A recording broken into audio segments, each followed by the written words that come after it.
तो नमस्कार दोस्तों, फरमा एजुकेशन की यूट्यूब चैनल पे आप सभी दोस्तों का स्वागत करते हैं। आज की जो क्लास होने वाली है सी-टेट 2025 में होने वाली एग्जाम से संबंधित यहाँ पे ईवीएस के पेडागोजी के प्रश्न होने वाले हैं, जो कि यहाँ पे श्रृंखला इसकी रखी गई है 15 प्रश्नों की, जिसमें से आप लोगों का टारगेट 12 प्रश्नों का है। बता दें कि आज की जो क्लास होने वाली है खास करके उनके लिए इंपॉर्टेंट हो सकती है जिनके एग्जाम बार बार देने के बाद भी नहीं निकल पा रहा है, क्योंकि आज की क्लास में हम टैग वर्ड और की वर्ड के आधार पे प्रश्नों को सॉल्व करने का तरीका यहाँ पे ढूंढेंगे और इनके लिए तो बहुत बेहतरीन हो जाएगा जिनका यहाँ पे पहली बार एग्जाम है। तो शुरू करते हैं आज के पहले प्रश्न से, लेकिन आगे बढ़ने से पहले बता दें कि जितने भी लोगों ने सब्सक्राइब नहीं किया तो सब्सक्राइब कर लीजिएगा, सब्सक्राइब करके शेयर करके टेलीग्राम चैनल को ज्वाइन कर लीजिएगा, वहां से आप पीडीएफ प्राप्त कर सकते हैं। तो शुरू करते हैं आज के पहले प्रश्न से। तो पहला प्रश्न देखिए क्या कर रहा है कि पर्यावरण अध्ययन में बच्चों की अवधारणाओं के विकास के लिए सबसे उपयुक्त तरीका क्या है। कह रहा है कि जो बालक है उसकी अवधारणा का मतलब है विकासशील, विकसित करने के लिए उनके मानसिक शक्तियों को सबसे बेहतरीन उपयुक्त जगह क्या है। तो पहला यहाँ पे कह रहा है कि पाठ्य पुस्तक के तत्वों को रटवाना। रटवाना आपका एक निगेटिव वर्ड है जो कि आपका गलत है, काट दीजिए। दूसरा कह रहा है कि कक्षा में शिक्षक द्वारा व्याख्यान देना। व्याख्यान देखिए आप उच्च कक्षाओं में देंगे 6 से लेकर 8 तक के, जो कि आपका गलत है। आप सॉल्व कर रहे हैं 1 से लेकर 5 तक के प्रश्नों को। तीसरा हमारा करा बच्चों को स्थानिक परिवेश। स्थानिक परिवेश का मतलब है उसके आसपास जोड़ते हुए गतिविधियों द्वारा सिखाना। गतिविधियों का मतलब है खुद से उनको करने के लिए प्रेरित करना, जो कि आपका एक पॉजिटिव वर्ड है, आपका ये सही होगा। तीसरा केवल गृह कार्य देना। केवल शब्द आपका एक नेगेटिव है। देख लीजिए हम कितने आसानी तरीके से हमने इस प्रश्नों को सॉल्व किया ऑप्शन के माध्यम से, टैग वर्ड और यहाँ पे कीवर्ड के आधार पर। तो राइट आंसर यहाँ पे हमारा जाएगा तीसरा। चलिए इसकी व्याख्या क्या है उसको भी देख लेते हैं। व्याख्या में बताया गया है हमारा यहाँ पे कि ईवीएस पेडागोजी का उद्देश्य बालकों की या फिर बच्चों की आसपास के पर्यावरण से जोड़ना होता है। एनसीईआरटी गाइडलाइंस के अनुसार अवधारणात्मक स्पष्टता के लिए यहाँ पे कह रहा कि अनुभवात्मक अधिगम यानी जो एक्सपीरियंस लर्निंग है उसको क्या है आवश्यक होती है बच्चों के स्थानिक परिवेश से जुड़कर, यानी उसके परिवेश से जोड़कर सिखाने में उसकी अवधारणाओं की गहराई से विकसित होती है, यानी बालक बेहतरीन तरीके से सीख सकता है। तो आगे बढ़ते हैं यहाँ पे दूसरे प्रश्न पे, जो कि बहुत ही बेहतर प्रश्न है। दूसरा प्रश्न कह रहा है कि बच्चे खोज करते हैं, मतलब कहता है बालक जो है गतिविधि के आधार पर कुछ नया करते हैं, निष्कर्ष निकालते हैं यानी नए तरीका ढूंढते हैं, कि स्वयं सीखते हैं यानी खुद से किसी कार्य को करके सीख लेते हैं। यह किस प्रकार की शिक्षण विधि का संकेत देता है। पहला करा रटने पर आधारित। रटना एक नेगेटिव वर्ड है, काटते चलिएगा। दूसरा करा क्रियाशील, एकदम सही है आपका। तीसरा करा निर्देशित अधिगम। निर्देशित किसी दूसरे के द्वारा किया जाता है, जो कि गलत है। यहाँ पे बच्चे खुद से खोज कर रहे हैं, खुद से सीखते हैं और खुद से निष्कर्ष निकालते हैं। निष्कर्ष अधिगम, निष्कर्ष की हमेशा दूसरे की तरफ से निकाला जाता है, इतना याद रखिएगा। राइट आंसर आपका जाएगा यहाँ पे दूसरे के साथ जाएगा।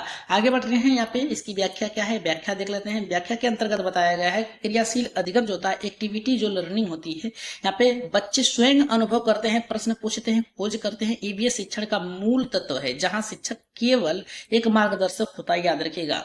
आगे बढ़ रहे हैं यहाँ पे नेक्स्ट प्रश्न, जो कि आपका यहाँ पे तीसरा प्रश्न है, जो कि बहुत ही बेहतरीन है। ये हमारा कह रहा है कि ईवीएस में एकीकृत। एकीकृत का मतलब होता है जोड़ना, याद रखिएगा। जोड़ना, कुछ तत्वों को आप अगर जान लेते हैं और प्रश्न में ही, तो आप प्रश्न को आसानी तरीके से यहाँ पे सॉल्व कर देंगे। तो ईवीएस के एकीकृत दृष्टिकोण का क्या तात्पर्य है। पहला कह रहा है कि विज्ञान सामाजिक विज्ञान के साथ पढ़ाना।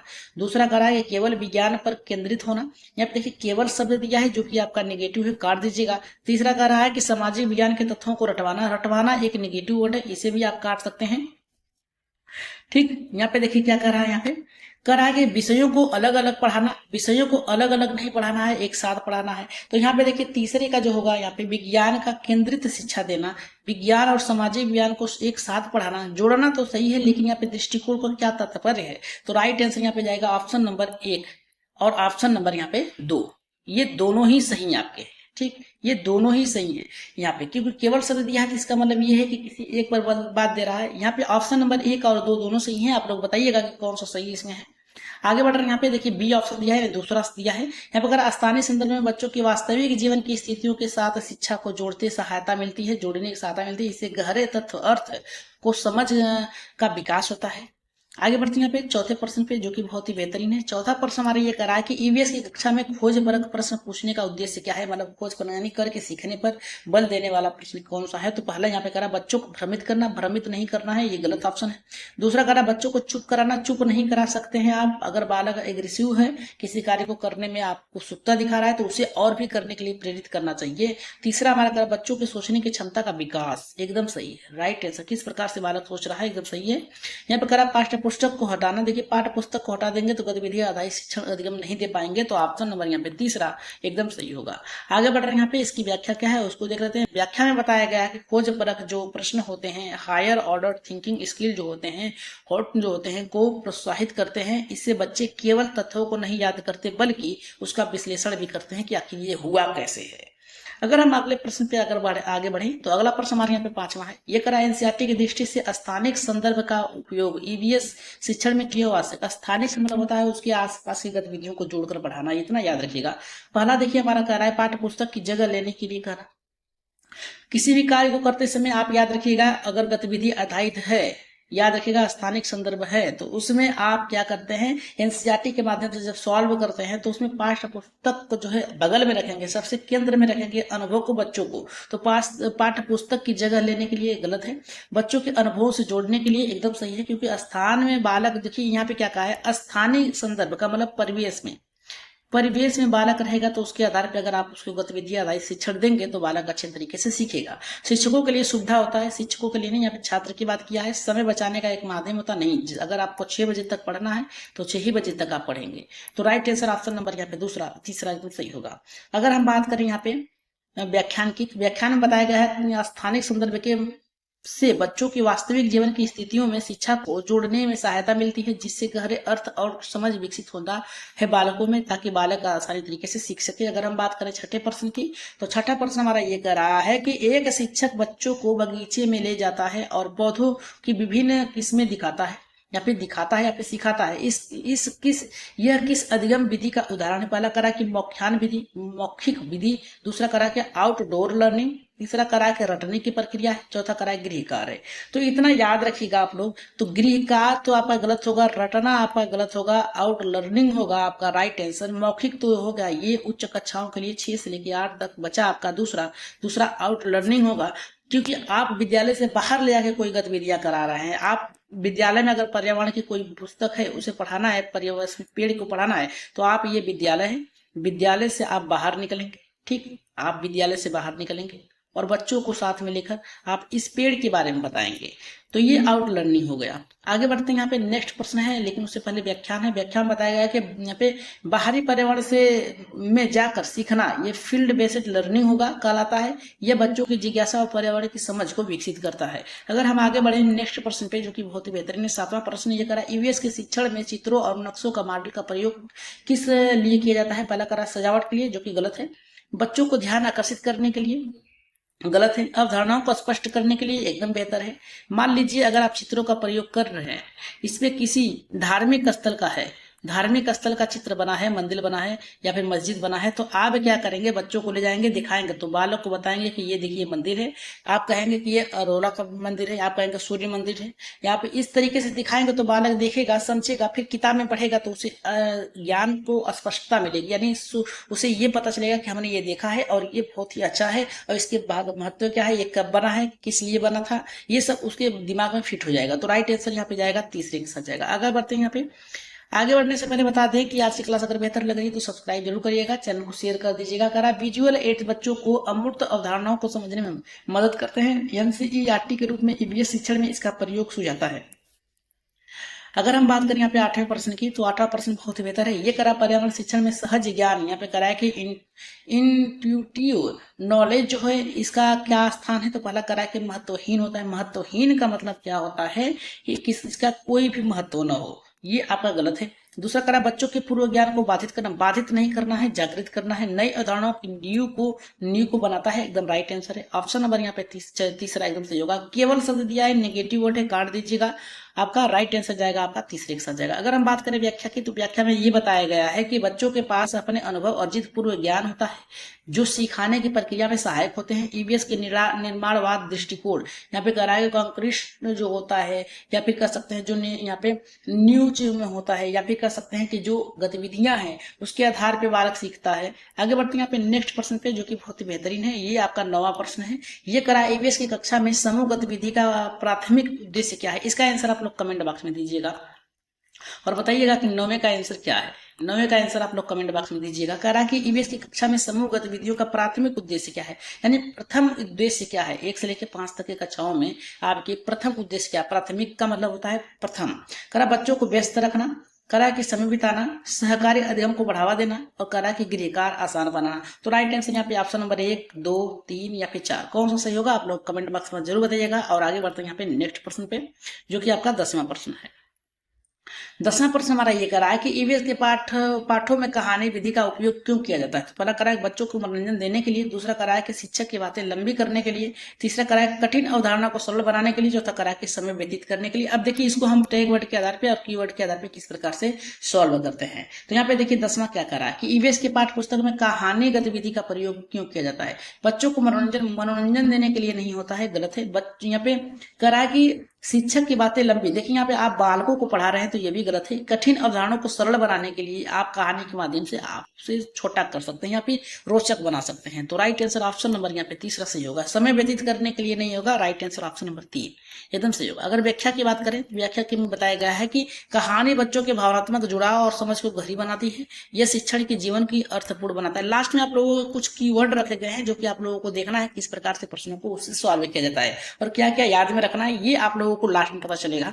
करे बच्चों को खुद प्रयोग करने के लिए प्रेरित करना किस अधिगम सिद्धांत से संबंधित है। करा व्यवहारवाद, निर्माणवाद, संज्ञानात्मक, और यहाँ पे करा है कि पावलोव सिद्धांत। तो राइट आंसर यहाँ पे ये रहने का किसके साथ। अगर यहाँ पे पावलोव की बात करें तो ये नहीं होगा, आपका ईवीएस में नहीं, आपका सीडीपी में चला जाएगा, इतना याद रखिएगा। व्यवहार यहाँ पे करा व्यवहारवाद नहीं होगा, यहाँ पे जो इसका महत्व होगा निर्माणवाद, नए नियमों के माध्यम से आप नए कार्यों को किस प्रकार से बालकों को परिवेश में जोड़कर उसकी गतिविधियों के माध्यम से करवा सकते हैं। तो राइट आंसर ऑप्शन नंबर यहाँ पे दूसरा एकदम सही होगा।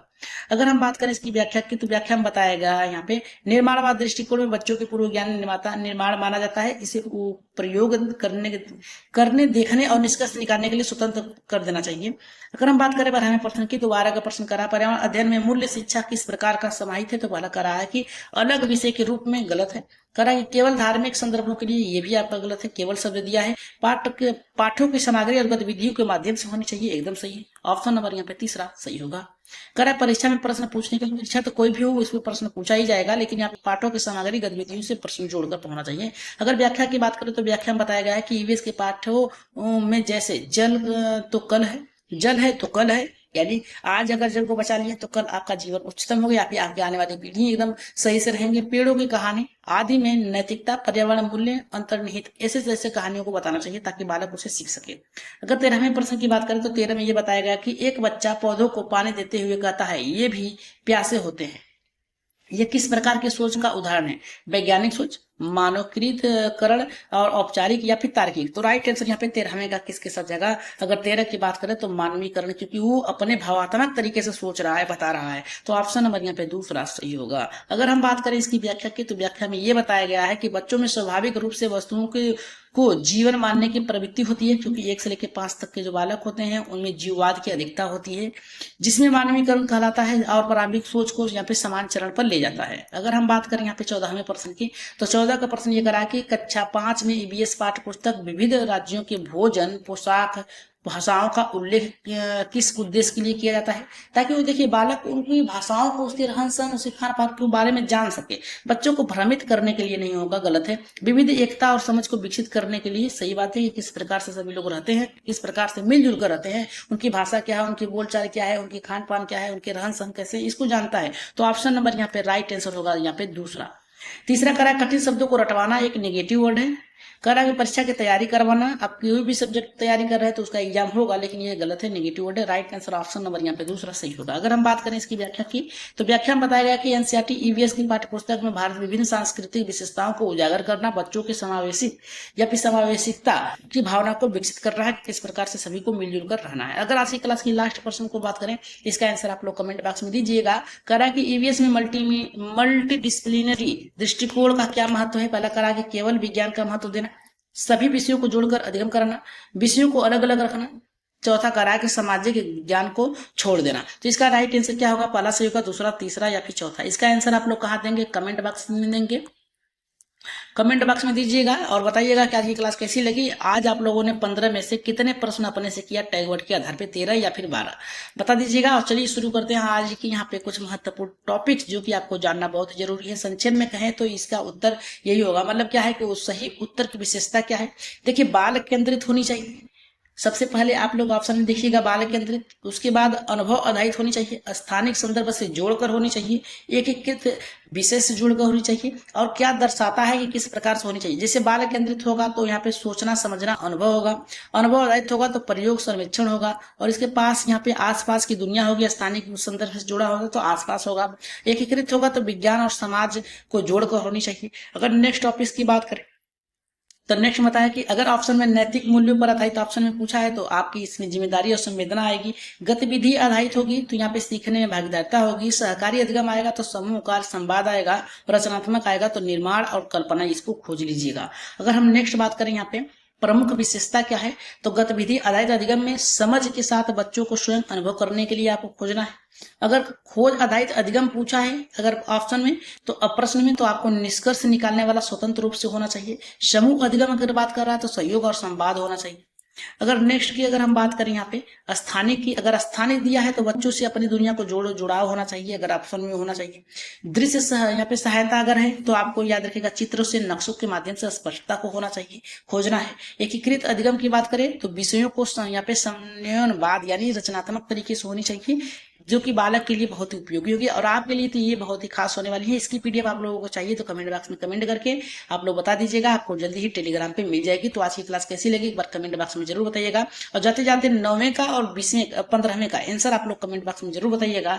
तो एक बार सब्सक्राइब कर लीजिएगा, अगर क्लास बेहतर लगे तो सब्सक्राइब करके शेयर कर दीजिएगा अपने अपने ग्रुपों में, ताकि अधिक से अधिक लोग हमारे चैनल से जुड़ सके। टेलीग्राम चैनल को ज्वाइन करके वहां से आप पीडीएफ प्राप्त कर सकते हैं किसी भी प्रकार की, चाहे आपके एनसीईआरटी की हो, चाहे आपकी मैराथन की हो, चाहे आपके सीडीपी, ईवीएस, गणित, संस्कृत, हिंदी, इन सभी सब्जेक्ट को आपको वहां पे मिल जाएगा। सोशल साइंस के भी मिल जाएंगे आप लोगों को मैराथन क्लास पे, तो आप लोगों को मिल जाएंगे। तो आज के लिए इतना ही, धन्यवाद। जाते जाते आप लोग सब्सक्राइब जरूर करिएगा। तो आज के लिए इतना ही।